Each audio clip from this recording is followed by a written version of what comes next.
Hello everyone, আসসালামু আলাইকুম। Welcome back to my new video. তো আজকের ভিডিওতে হচ্ছে আমার বান্ধবীর ছেলেকে দেখতে যাব, সেই জন্য বের হয়েছি। তো কিছু ফ্রুটস কিনলাম বান্ধবীর ছেলের জন্য। তো অনেক দিন ধরে অসুস্থ ছিল, তো দেখতে না গেলে কেমন যেন লাগছিল, মনের ভিতরে একটু কষ্ট লাগছিল যে দেখতে যাব করে অনেক দিন ধরে যাওয়া হচ্ছিল না। কিন্তু ভাবলাম যে হসপিটালে যেহেতু গিয়েছে বান্ধবীর ছেলেকে একটু দেখতে যাই। আর হচ্ছে যেহেতু অসুস্থ, তো ওকে একটু দেখতে গেলাম হসপিটালে ভর্তি করানোর পরে। এমনিতে তো ঘোরাফেরা করি, অনেক মজা করি, কিন্তু কেউ অসুস্থ থাকলে যদি দেখতে যাওয়া হয় এটা কিন্তু বেশি ভালো, এটা অনেক সওয়াবের কাজ করে। তারপরে হচ্ছে বান্ধবীর অসুস্থতা হলে সেই জন্য যদি না যাই তাহলে কেমন দেখা যায় বলেন তো?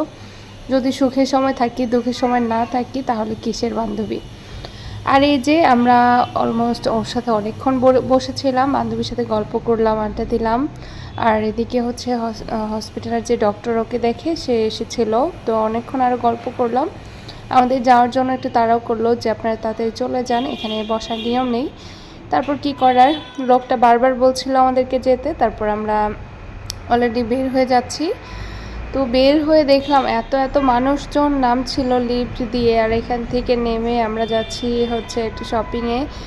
তো অনেক দিন ধরে শপিংয়ে যাওয়া হচ্ছিল না, নতুন বাসায় আসার পরে তো ওদিকে ঘোরাফেরা করেছি, কিন্তু এখানে আসার পরে দেখলাম যে একটু শপিংয়ে কাজও আছে, তো সেই কারণে যাচ্ছি। কাজটা বেসিক্যালি হচ্ছে একটা চোলা নেব। অনেক দিন ধরে চোলাটা নষ্ট হয়েছিল, আর একটা চোলা থেকে অনেক অনেক হচ্ছে বের হয়েছিল, মানে কালি বের হয়েছিল। সেজন্য চোলাটা কিনে অলমোস্ট চলে এসেছে আমাদের বাসায়, আমার বান্ধবীর বাসায় চলে এসেছি। ওর বাসায় একটু বসলাম, খাবার খেলাম, আড্ডা দিয়ে আবার চলে এসেছি বাসায়। বাসায় আসার পরেই এই যে আমাদের গাড়ি দিয়ে এসেছি। তো যে হচ্ছে চোলা লাগবে তাকে নিয়ে এসেছি, সে হচ্ছে এসে এটা খুলে দিল। আর এই যে পুরান চোলাটা দেখতে পাচ্ছেন, এটা নষ্ট হলেও দেখে মনে হবে একদমই নতুন। আমি কোনো জিনিসই কিন্তু অপরিষ্কার রাখতে পছন্দ করি না, প্রতিদিনের কাজ প্রতিদিন শেষ করি। আর চুলাটা এত সুন্দর করে আমি পরিষ্কার করে রাখি, আমি আজকেও চেঞ্জ করব জানি, তারপরেও কিন্তু এটাকে ঘষে মেজে সুন্দর করে পরিষ্কার করে রেখেছি। রান্না হওয়ার পরে যদি চুলাটাকে মোছা যায় তাহলে কিন্তু অনেক টেন থাকে। আর দেখতে পাচ্ছেন আমার পুরনো চোলা আর নতুন চোলা। পুরনো চোলাটা দেখতে পাচ্ছেন স্টিলের, এটা কিন্তু 4 থেকে 5 বছর হয়ে গিয়েছে, তারপরেও কিন্তু এটার কোনো রকম দাগ পড়েনি, কিছু হয়নি। শুধুমাত্র একটু সমস্যা ছিল, কালি উঠতো পাতিলে, আর সেই কালির পাতিলের মাজতে গেলে আমাদের ভীষণ সাবান লাগতো, তো সেই কারণে চেঞ্জ করা। না হলে কিন্তু একদমই চেঞ্জ করতাম না। আর আমার জিনিস কিন্তু আমি কখনোই অপচয় করি না, যেটা কিনি সেটা ঠিক মতো ইউজ করার ট্রাই করি, আর যে পরিষ্কার রাখি, যত্ন করি। তো এর পরের দিন সকালে বাইরে গিয়েছিলাম, একটু রুটি নিয়ে আসলাম। আর এ তো ছেলের পরীক্ষা, ছেলেও চলে যাবে, এর মধ্যে ভাগনা বউকে দিয়ে গিয়েছে।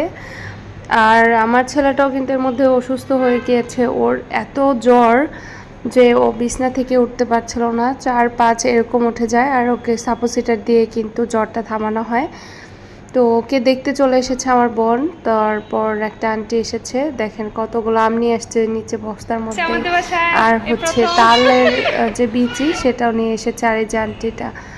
তো আমাদের নতুন বাসা দেখতেও এসেছে, আমার ছেলেকেও দেখতে এসেছে, সব কিছু মিলিয়ে আর কি আজকের দুপুরে ছিলাম, খাওয়া দাওয়া করেছে, ওরা এসেছে হচ্ছে বিকেলে।